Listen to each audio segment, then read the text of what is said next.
Assalamualaikum warahmatullahi wabarakatuh dan selamat sejahtera. Hari ini kami kumpulan 6 akan membentangkan tentang tajuk kami iaitu Matlamat Pembangunan Lestari dan Wawasan Kemakmuran Bersama. Kumpulan 6 dianggotai oleh saya sendiri, Anisa Hira binti Badrul Syam, Alifah Natasha binti Kalimun, Siti Balqis binti Zahar dan Nur Fatihah binti Zainal Abidin. Saya mulakan pembentangan ini dengan Matlamat Pembangunan Lestari. Matlamat Pembangunan Lestari terdiri daripada 17 matlamat utama yang dikemukakan oleh PBB, iaitu Pertubuhan Bangsa-Bangsa Bersatu. Ianya dikemukakan dalam Mesyuarat Agung PBB pada 2015 untuk dicapai pada tahun 2030. Demi pembangunan dan kemaslahatan manusia dan bumi, Matlamat Pembangunan Lestari ini telah dibina. Kesinambungan daripada Matlamat Pembangunan Milenium yang berakhir pada 2015 dan sebahagian daripada Revolusi 70 Palang 1 Perhimpunan Agung PBB. Sebelum saya meneruskan pembentangan ini, saya telah sediakan sebuah video tentang SDG iaitu Sustainable Development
Saya rumuskan daripada video tersebut. Video tersebut adalah mengenai 17 cabaran tentang kelestarian.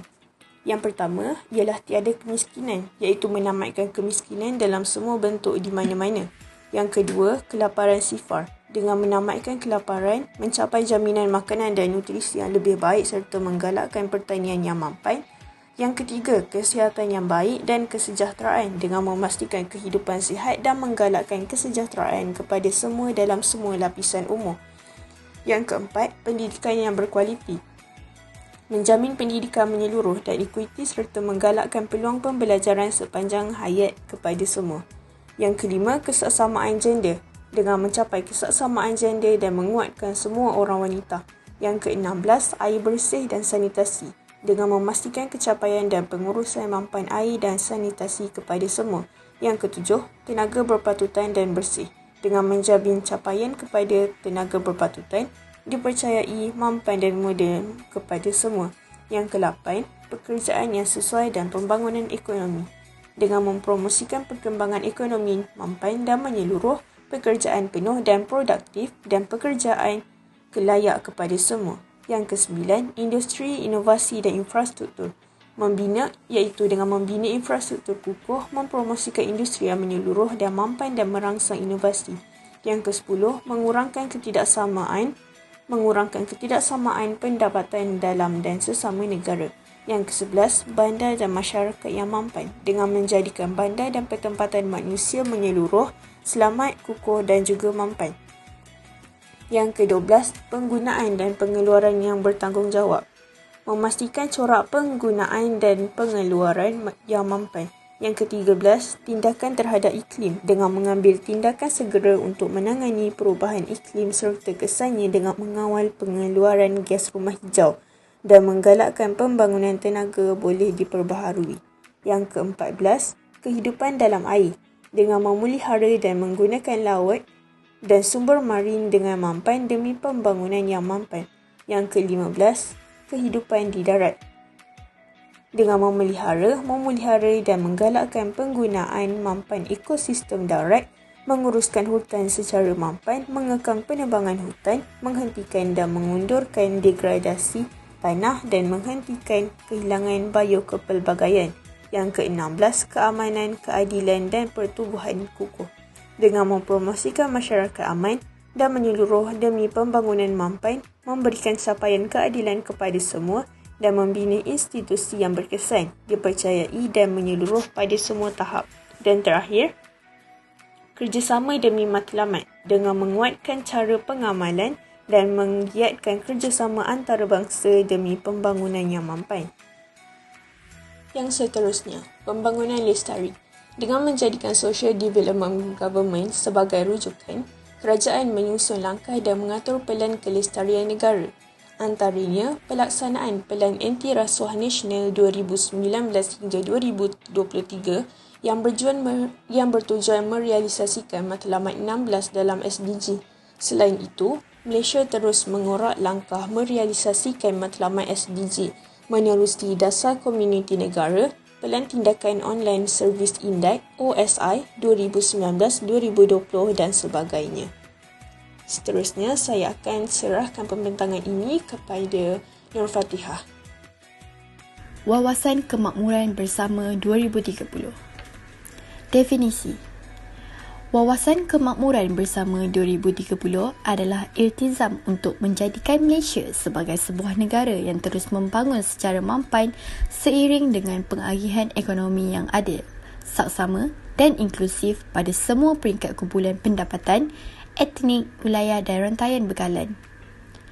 Iltizam ini akan diteruskan ke arah mengukuhkan kestabilan politik dan meningkatkan kemakmuran negara serta memastikan rakyat bersatu padu tanpa prasangka dengan meraihkan kepelbagaian bangsa dan budaya sebagai asas penyatuan negara bangsa.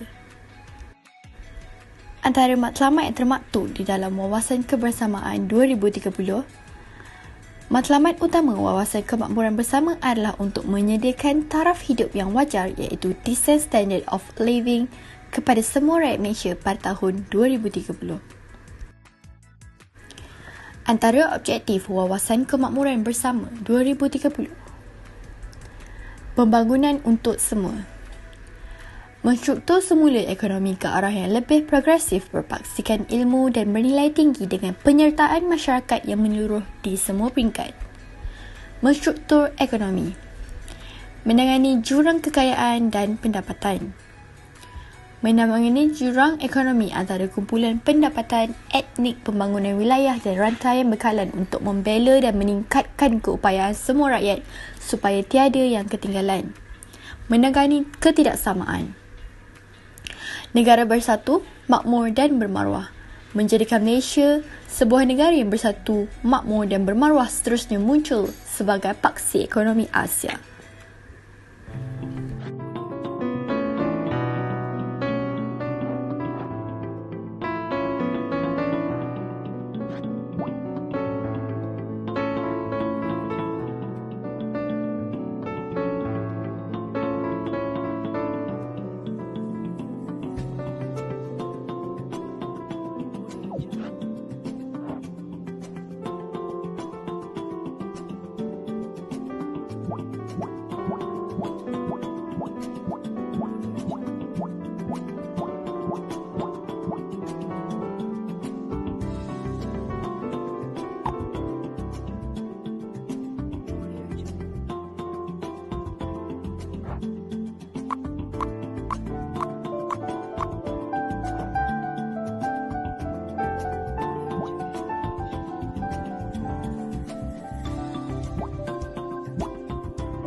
Antara 7 teras wawasan kemakmuran negara.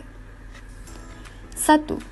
Ekosistem perniagaan dan industri, aktiviti pertumbuhan ekonomi utama, modal insan, pasaran buruh dan pampasan, kesejahteraan sosial pekerja, kerangkuman wilayah dan modal sosial. Kepatuhan terhadap perlembagaan persekutuan. Setiap rakyat perlu terus patuh kepada undang-undang dan perlembagaan negara bagi memastikan Malaysia terus kekal sebagai negara contoh.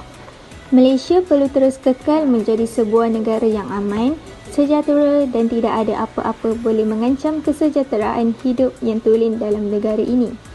Sekiranya rakyat terus berpegang kepada prinsip ini, negara akan terus dapat dimajukan dan dibangunkan. Jangan ada perbalahan dan jangan ada perpecahan disebabkan terdapat perbezaan ideologi dan pendapat-pendapat yang tidak serupa antara kita. Tadbir urus yang baik.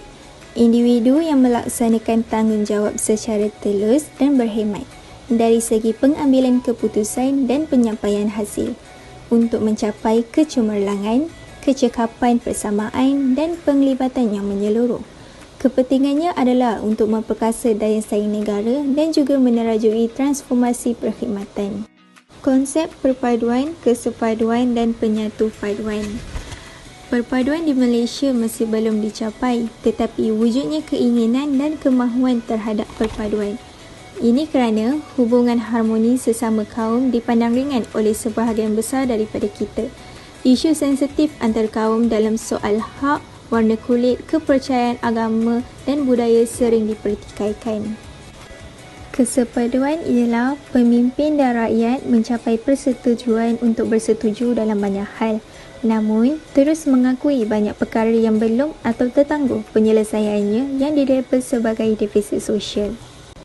Penyatu paduan pula adalah pelbagai bentuk usaha yang perlu terus dilaksanakan untuk mencari penyelesaian defisit sosial dengan membina tapak integrasi di semua lapisan masyarakat. Segala masalah pasti boleh dirungkai yang boleh menjadikan kesepaduan antara rakyat itu wujud untuk meraih kembali konsep perpaduan yang diidamkan.